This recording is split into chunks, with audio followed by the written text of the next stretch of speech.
Hello and welcome to this week's episode. We're going to take a look at some spooky stories. Just to give you guys a heads up, we have not read these stories. We cannot tell you whether there is any trigger warnings ahead. So just please proceed with caution. Yeah. The Little Hands. I've never lived in a haunted house, but my mother did as a teen. Recounting a true event, other houses on her street had strange things going on too. A few homes away from her lived her family. One night, the daughter went to bed with a bad headache. The next day, she was dead. She'd passed away from an aneurysm. After her funeral, the family went away to get their minds off the tragedy, and the father asked my uncle, my mum's brother, to check on their pets. My mum and dad, who were dating at the time, went with him. My mother had heard there was a grand piano and she wanted to play it. My dad was studying to be a veterinarian. After entering the house, my uncle and my father headed to the basement to see the animals, and my mother went to the piano on the ground floor. She was playing it when she felt something brush her ankles. Oh, She thought a cat must have left the basement and walked past her. She kept playing, and then she felt it again. She looked under the piano and saw nothing. When she started again, she felt hands clasp her legs tightly. Oh my God, I've got goosebumps. She felt hands clasp her legs tightly. She dashed to the basement door, called my uncle and father, and waited for them. Back outside, my uncle could tell my mum was rattled and asked what was wrong. She told him what had happened, and he turned white. He told her the daughter who had died used to play a game with her father.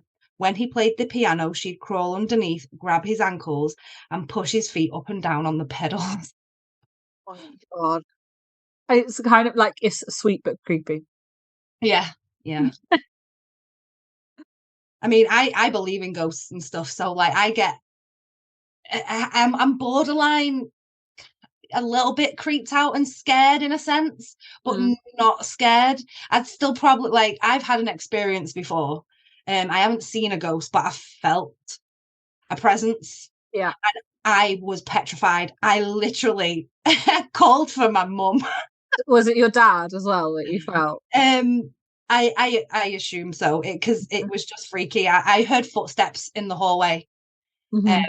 should we go into this story now, or should we wait to the end? Do it now. I feel like I'm on it now, so I may as well. So I'm in the kitchen washing the dishes, and where the sink is, it's right in front of the window. Yeah. And obviously, when it's dark outside, the window then becomes like a mirror, right? Mm-hmm. And at the time, my uncle Sean lived here in this house with us, right? So I'm there washing the dishes, and I hear footsteps come down the hallway. So then I look in the window, waiting for my uncle Sean to pass because it come from like the bathroom, his bedroom area.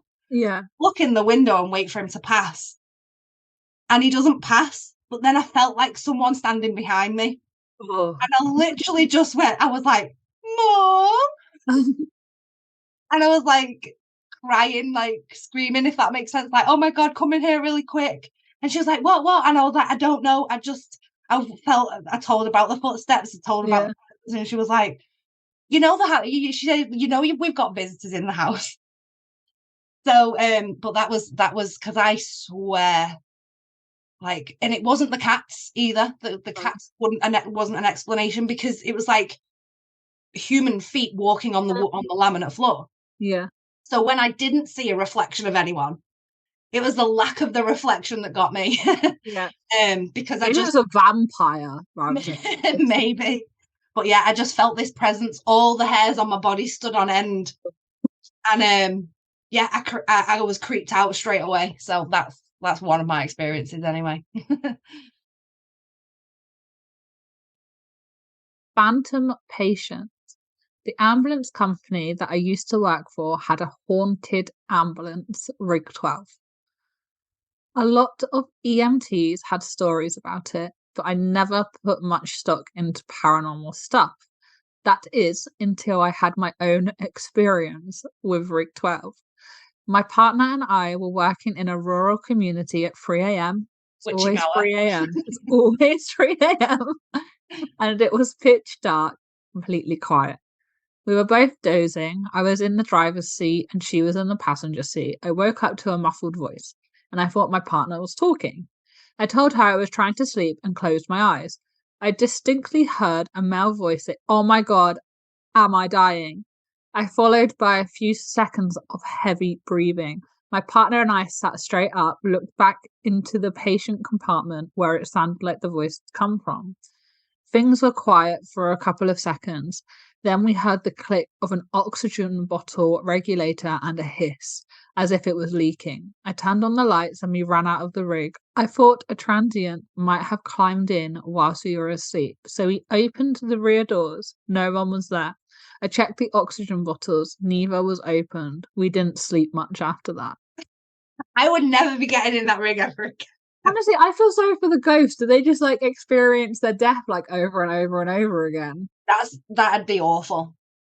Like, you know, if it was in that kind of situation, then it would like an ambulance would be a commonplace, right? Yeah. Yeah. Because lots of people die in ambulances. But like, what a horrible experience to be having. It's a ghost.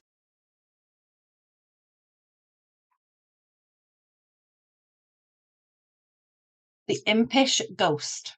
My neighbour Diane and I had a playful poltergeist for years, and we called it Billy. I'd come home and find something put in a weird place: milk in a cupboard, toilet paper in the fridge, laundry detergent in the bathtub. Diane once called to ask if Billy had been around because she couldn't find a gallon of milk. We finally found it outside on her back steps. And sugar. Dawn sugar every morning. My sugar bowl was empty. Oh my God. When I'd had You enough, really like sugar. when I'd had enough, I would point to Diane's home and yell, "Go and see Diane." Within 5 minutes, I'd get a call from her. "Thanks a lot," she'd say. He'd gone and pulled shenanigans at her place. This occurred for the entire 2 years we lived there. No one believed us, not even our husbands. My mother thought someone was stealing from us when we were sleeping or out of the house. My sister believed something was going on, but didn't know what. I still can't explain any of it. It's funny though, I isn't it? mean, like, it didn't happen to me, but I've been told this story by my mum about my sister, right? And Yeah. it literally regards milk in the cupboard. And our Nick, our Nick, like, screamed and was like, "Absolutely not! I did not put that milk there." She could have swore that she put it in the back in the fridge. And my mum was looking all over for this milk, and they'd already checked the cupboard. And then, while you walking around in circles, looking round and round. My mum had even gone out to the bin to see if our Nick had used the last of the milk and not said, because she was Yeah. only a teenager at the time. And then, my mum just happened to open a cupboard door again, and it was in the cupboard with the plates and cups. I mean, And she shouted our Nick out of her room and was like, "Come here and look at this." And when our Nick seen it, she was literally, she screamed and was like, "No, I seen that milk wasn't there 5 minutes ago." So, I mean, I didn't witness that, but I'll never forget that story because our Nick screamed and the milk was in the cupboard. maybe I don't put things in random places at my house and I actually have ghosts. Maybe. I'm, There's I'm, there's a few stories like that happen in this house. Like, like my mum has a paring knife that she chops vegetables with. yeah. That can occasionally go missing. Lighters. I know it sounds like such a trivial thing, but we have lighters in the house, candles and all that. And they will just disappear. Mhm. Just disappear, and then end up back there 3 weeks later, and it's like, I swear I didn't have that lighter. So it's just, little things like that people can you kind of like put it to one side and think, "Oh, I just probably put it down there or whatever." But I definitely think there's shenanigans. I mean, I like to believe that we can still be here in spirit Yeah. afterwards. But Well, I mean, who knows? Who knows? next time I put the milk in the cupboard or the toilet paper in the fridge, I'm just gonna say it was the ghost that did it.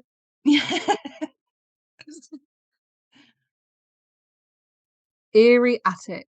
A few years ago, I moved into a one-bedroom apartment in Melbourne, Australia. It was my first time living on my own. The apartment block had been built in the 1930s. I'd been there for a few months when I came home from work one day and went into the bathroom. I saw something strange, a wooden board which had been covered a hole in the ceiling that led to a small attic space, lay fractured in two pieces on the ground. I examined the pieces. The board was an inch thick, and it would have taken Bruce Lee to break it.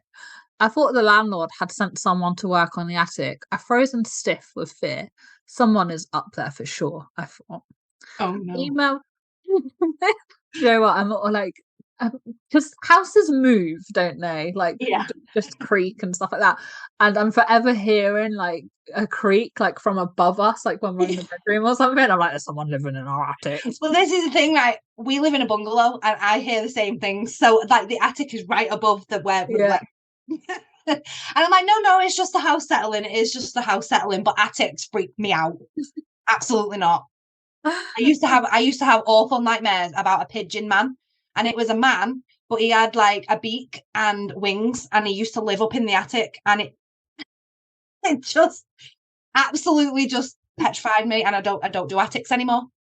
So. Okay, so I'm going to buy a pigeon costume. That's the thing. I'm not scared of pigeons, Pigeon man. but pigeon man, like, what? I know this is not about dreams, but in one of my dreams, and I think the reason why I was so scared, he had a sheep in the attic and was eating the sheep. So Just a whole sheep.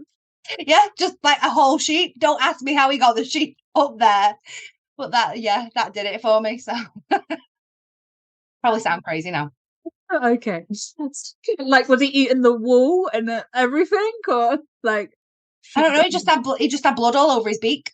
No. And that's how vivid this dream was. It stuck with me, and I don't really dream much or remember dreams anymore.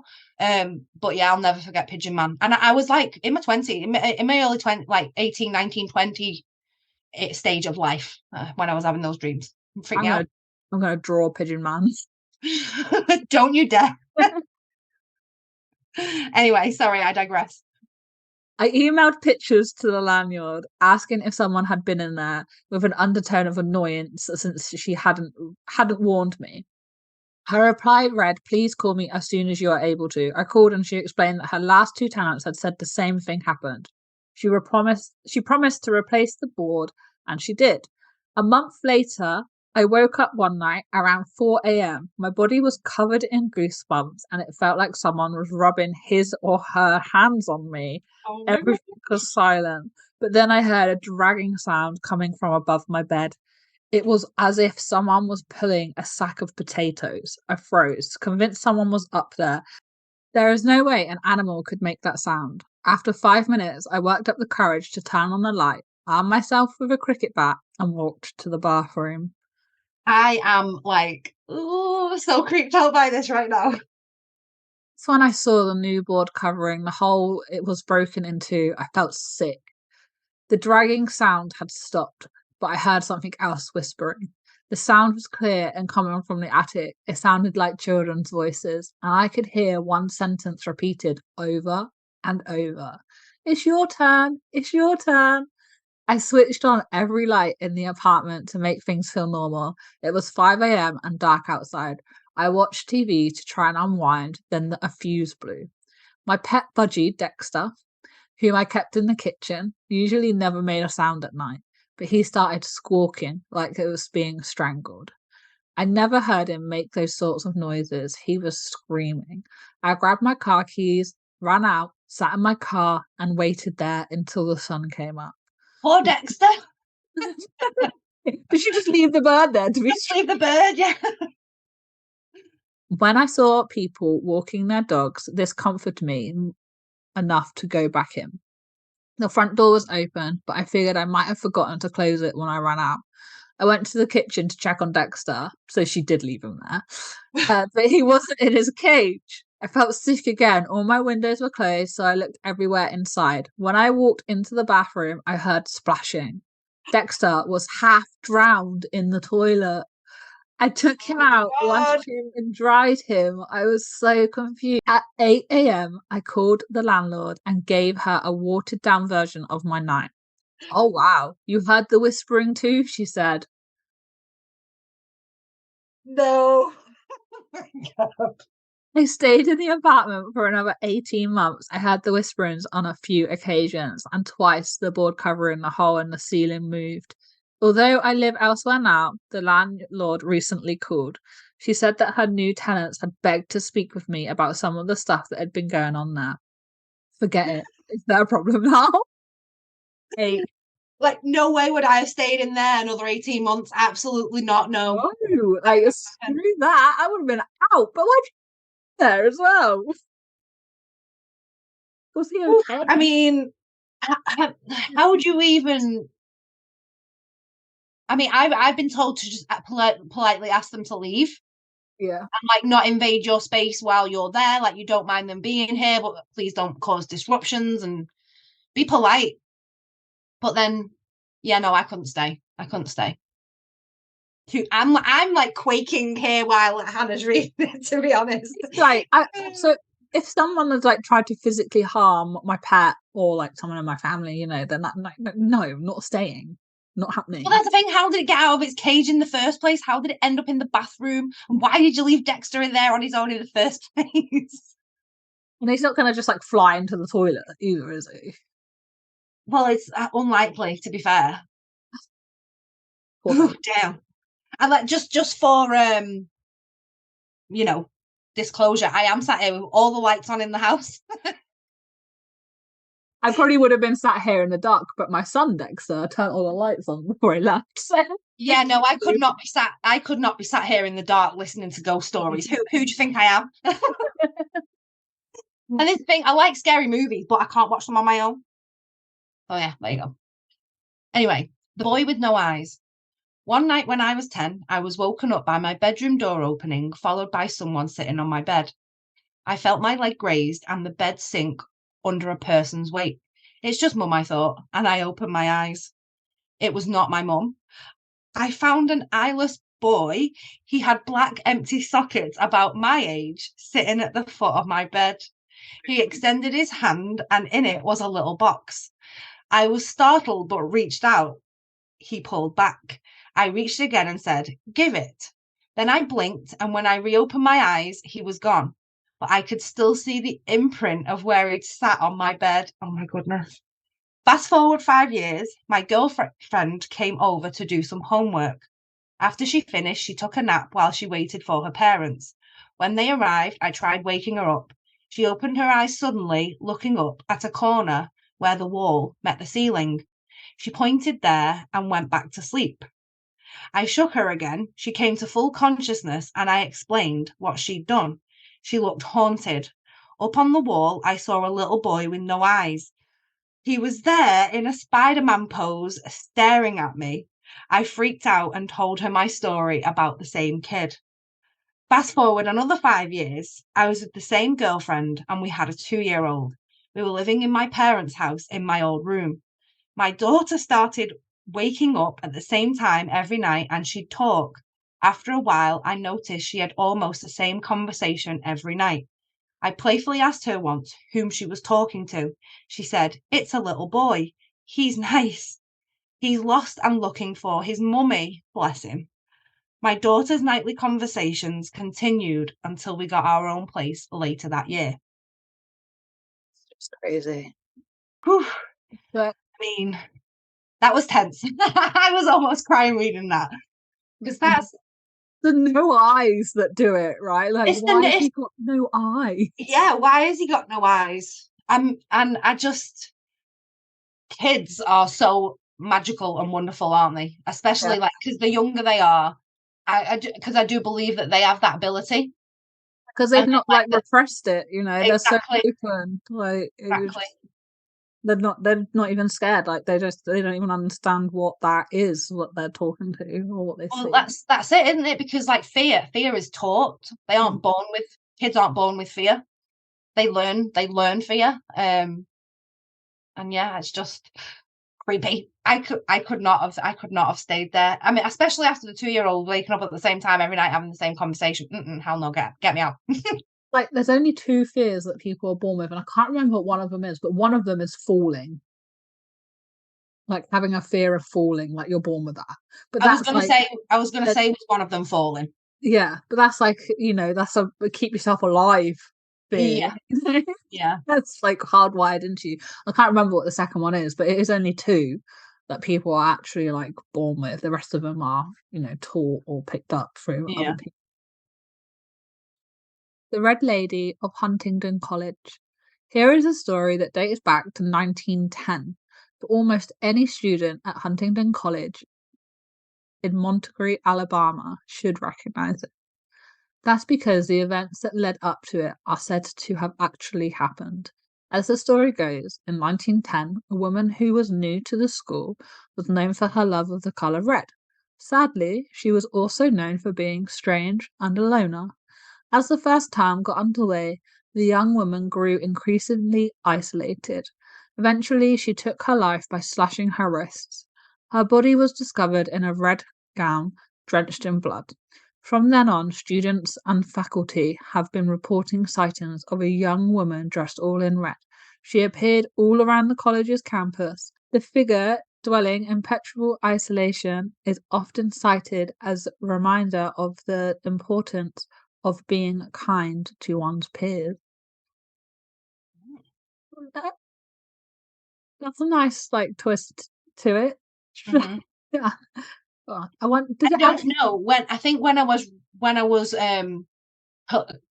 collaborating this script, because I didn't write this script, let's be honest. When I was collaborating this, I think there's another story to do with this girl. I Okay. think someone has a recount of seeing this red lady. Oh, nice. Yeah, I was like, do they say it actually happened? Apparently so. So this really happened. Yeah, so it's not a story they've made up at the college to be like, be kind. What? No, yeah, no. It's a long time ago, over It is a 100 years long ago time now. ago. The Ashley Street Ghost. The haunting happened in 1972 at a party hosted by University of Michigan students living on Ashley Street. A 15-year-old girl who probably had no business being there in the first place suddenly felt a strange, bone-chilling cold. In an attempt to warm up, she went upstairs because heat rises, we guess. That's when things really went awry. One of the walls of the house started moving and a black shadow approached the girl. Does the Meanwhile, wall just start moving? did she take shrooms?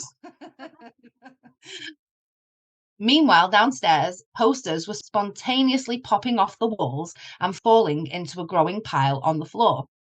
The girl wandered back downstairs, where she found herself saying these strange words. The drugs and addiction were my fault, and I accept responsibility for that. But I was not that way deep down inside. I want to apologize to everyone involved for what I have done. What made those words even stranger was that the girl did not do drugs, let alone have an addiction. Are they sure if the walls are moving? Well, I have you ever watched Medium, the TV show Medium? No. Well, it's about this woman. It's based on true stories where this woman's actually a medium and she helped the police solve crimes and blah blah blah blah blah. Sometimes she would be taken over by a spirit, Yeah. and she wouldn't be herself during that time, and it was a way for the spirit to get her attention. Mm. And she'd do really weird stuff. So in a sense, this kind of sounds like some kind of, not possession, but taking over this girl's body for a moment, maybe. Oh yeah, that absolutely does. But the actual moving of a physical wall. Could have been down to drugs, right? Well, what? I would Never definitely heard. say so. Yeah, I've never heard of actual walls inside a house being moved in a No. story before. Her words didn't seem all that strange to the students who lived in the house, though. Before they moved in, the house had been inhabited by a man with a very serious addiction. The reason he no longer lived there, he had died of a heroin overdose. Yeah. Has the ghost of Ashley Street made any more appearances? That remains a mystery worthy of the most memorable horror stories. So, yeah, I think his spirit was potentially trapped there because he felt like he wanted to apologize to people, but Must have been because they say, don't they, that finished business. you get kind of trapped until you can make peace and cross over. So Yeah. yeah, bless him. Ghost of Frederick Jordan. This real life ghost story concerns a man named Frederick Jordan who held one of the most lonely and dissociated jobs in existence. Jordan was a lighthouse keeper, the Penfield Reef Lighthouse off the coast of Fairfield, Connecticut. Built in 1874, the lighthouse was primarily a way of warning ships of treacherous hidden reefs responsible for more than its fair share of harbor accidents. In 1916, Frederick Jordan was the head lighthouse keeper. Tragically, he drowned in a boating accident just before Christmas of that year, when he was caught in a gale whilst rowing home to see his family. Oh, Ever since then, lighting and equipment malfunctions in the lighthouse have been blamed on Jordan's spiritual presence, but even more chilling is that keepers of the Penfield Reef Lighthouse often find the lighthouse logbooks open to the day Jordan died. Locals have recounted witnessing an unidentifiable figure appearing on the water to help stray boats find their way to safety near the reef. I love stories like that. Even in death, he is still so committed to that lighthouse. Yeah. Yeah, I love that. There's a few I've heard a few stories about like lighthouses and their keepers, and well, because they're basically there for a good chunk of the year on their own. Yeah. And like the life of the people on these boats like relies on the lighthouse keeper. Yeah. And I've heard a few. I don't know if there's one like up in Scotland where 3 men went missing and they have like ghostly happenings at this specific lighthouse too. But yeah, I always like stories like that because it's kind of like heartwarming in a way that Mhm. even in death they still feel like they've got a job to do. Yeah. I like lighthouses. I find them interesting in general. Hmm. The ghost who came to play. This true ghost story might strike you more as awe than eek, but only until you consider that we really have no idea what our four-legged friends can sense that we cannot, including the scariest of scary stories. Can dogs see ghosts? Well, there are plenty of dog experts out there, including veterinarians, who will attest to the fact that there's lots of documentation that could support the notion that dogs can sense paranormal activity. A senior veterinarian for Chewy put it. And then there's the fact that this story came to Reader's Digest directly from a well-known medium psychic. That this story came to Reader's Digest directly from a well-known psychic medium, Christy. Christy Robinette, who had used her ghost whispering skills to help detectives solve compounding cases. A lot of psychic mediums do this, don't they? Yeah. Yeah, you hear about a lot of it all the time. But then like the police are one of the last people to like kind of confirm any ghosts, etc. So Well, yeah. it makes no sense. Marlene settled onto her side of the bed and patted Jack's pillow beside her, Robinette told Reader's Digest. A year had gone by, but Marlene was still adjusting to widowhood. Maybe it was crazy to think that after 40 years of marriage she would never adjust. Elmer, the golden retriever, seemed to understand this from the very first. That cold, moonless night when Marlene returned, alone, from the hospital, Elmer did something he'd never done before. He jumped up onto Jack's side of the bed and lay his head on the pillow. Jack would never have allowed it, Robinette pointed out, but Marlene didn't shoo him off. Instead, she lay down beside Elmer and let the peaceful sound of his snoring lull her to sleep. The next night was the same, and the night after that. Over the past year, it had grown into a comforting routine, but not tonight. Tonight was the first time Elmer had left Marlene alone in the bed since Jack's passing, but hearing nails clicking on the wood floor downstairs, Marlene recognised the sound of Elmer requesting outsies. With a sigh, Marlene made her way down the stairs to the foyer, but Elmer wasn't pacing in front of the big oak door. Rather, he was dancing and wagging and wiggling and bowing, just like he used to when Jack would come home from work. To Marlene, it felt as if Jack had just come home, and Robinette, who is known for her intuition about these things, believes that is indeed what happened. So cute. That's so the dog. So the dog stayed with her every night, knowing that she was on her own. But then this one night, so She was back. what took Jack a year? Maybe he Why has were some you here, Jack? unfinished business somewhere he had to sort out before he could. Maybe he was maybe he was lost and confused and didn't know, because if he passed in hospital, Yeah, maybe he wasn't sure what had happened to himself, and maybe it took him a while to figure out where he needed to go. maybe. We will never know the answer to these No. questions. And these are just like I'm speaking my thoughts out loud here. And to any non-believers, we probably sound absolutely cream crackers, right?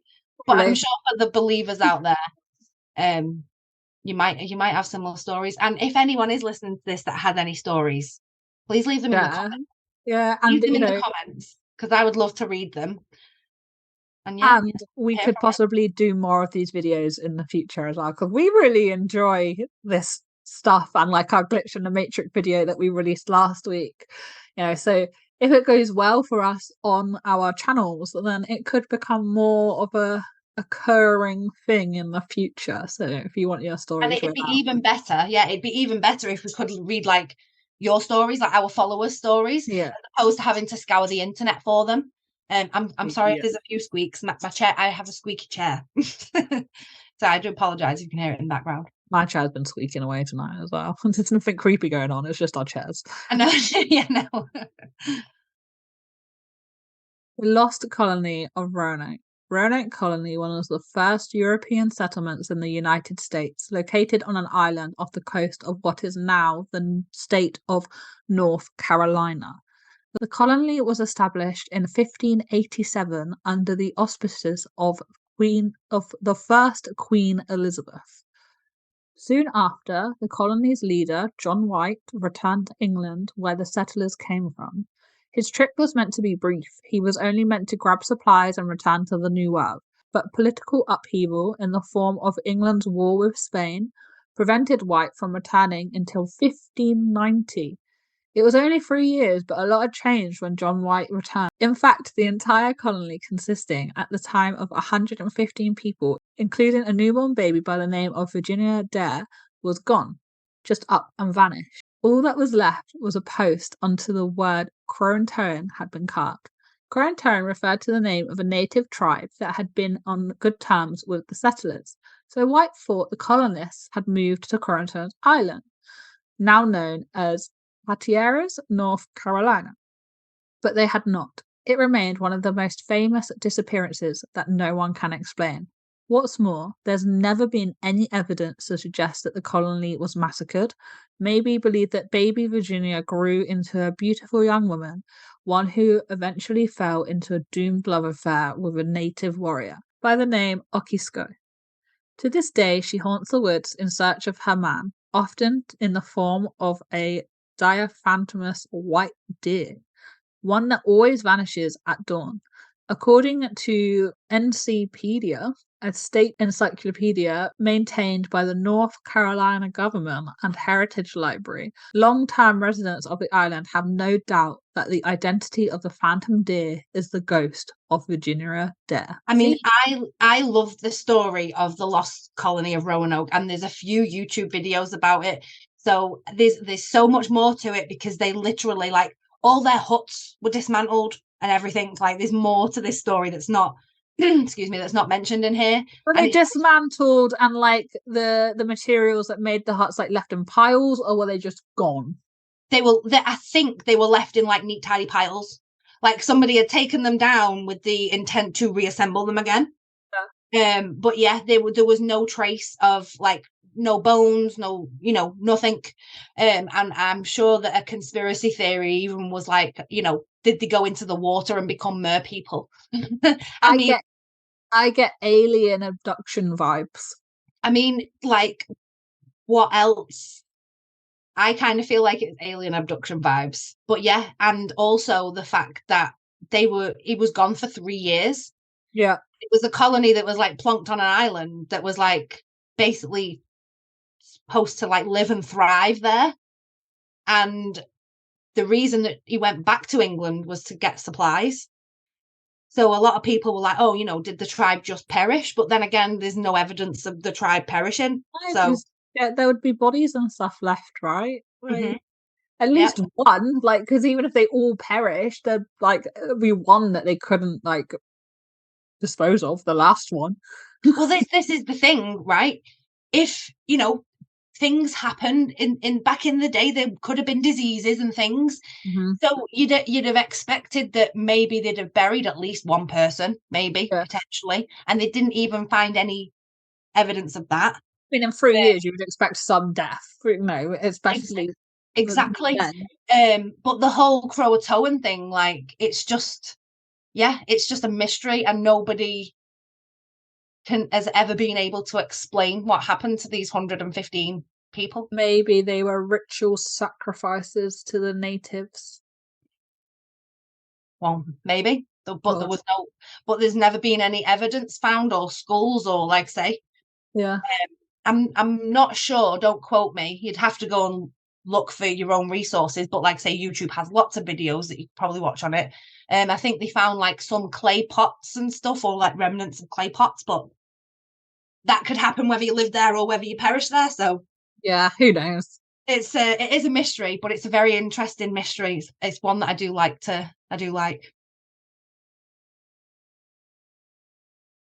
The Princes in the Tower. This is the story of two young princes, brothers Edward and Richard, who were imprisoned. Because guess what? What? They're my ancestors. Are they? Yeah, but I went way. back through my family like history. You dug loads up about your family history, didn't you? On So much, what was like, the website called? Ancestry. yeah, and like there's so much, and yeah, these are like in my bloodline, like really, really far up the tree, you know. But do you remember I said to you, like, I should, like, my family owned Powderham Castle and Bockennock House. Yeah. Well, it's this war that they talk about here that is the reason that my family don't own any of that anymore. Ah. And I didn't know. I did not obviously know this when I put this into the script. Right. So this is a complete fluke. So this is the story of two young princes, brothers Edward and Richard, who were imprisoned in the Tower of London to prevent them from becoming king and heir apparent, respectively. In April 1483, when King Edward IV, is that 4? Yes. 1v4? Yeah. When King Edward IV died, his eldest son, Edward V, who was just 12 years old, briefly became king. Because of his young age, he had a regent appointed. That regent was the young king's uncle, known as the Duke of Gloucester. This uncle was known to be deeply resentful that the boys even existed. If it weren't for them, he would have been next in line in succession. What happened next is shrouded in mystery indeed. It is one of the strangest British royal family mysteries. It appears that the young king and his brother, Richard, the Duke of York, were kidnapped and locked away in the Tower of London, after which the Duke of Gloucester declared himself King Richard III. The two young princes were never seen or heard from again, and two small skeletons that were eventually found in the tower are believed to be all that's left of them, other than the ghostly apparitions, that is. British papers have reported on visitors who claim to have seen the ghostly figures.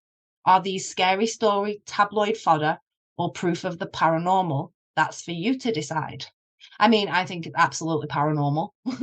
What happened, right, is he locked the boys in the tower, and then their mum, who was a queen of France or something to do with France, come over and wanted her boys back, wanted them in their rightful places.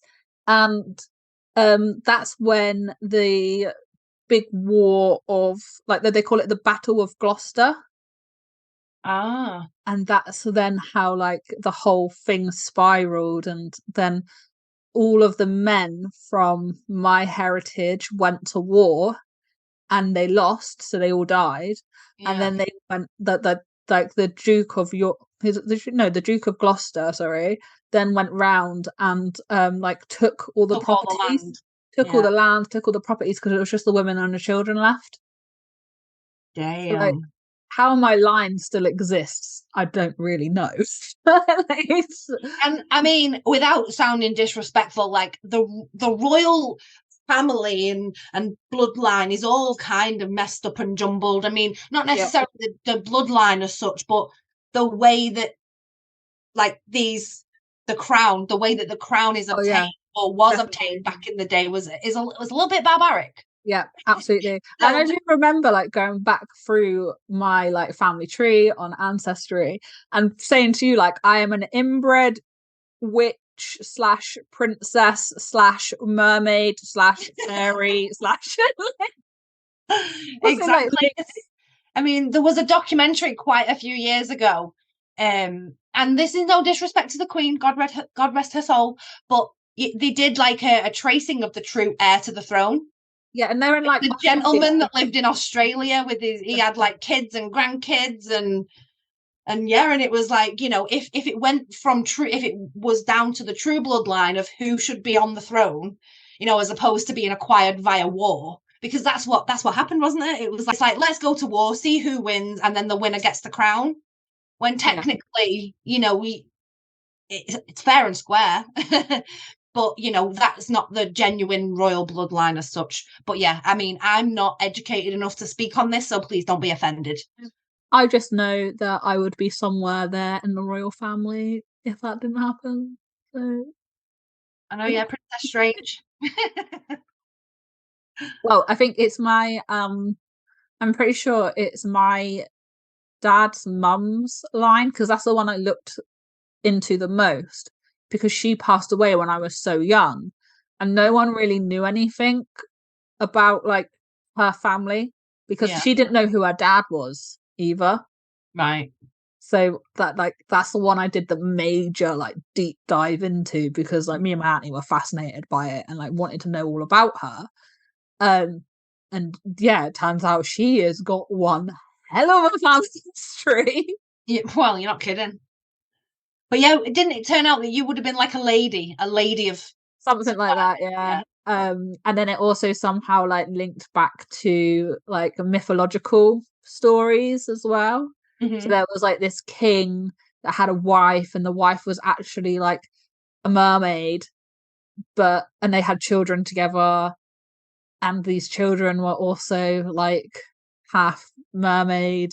Yeah, it's We're losing people now. We're losing people. No, I mean it's super fascinating.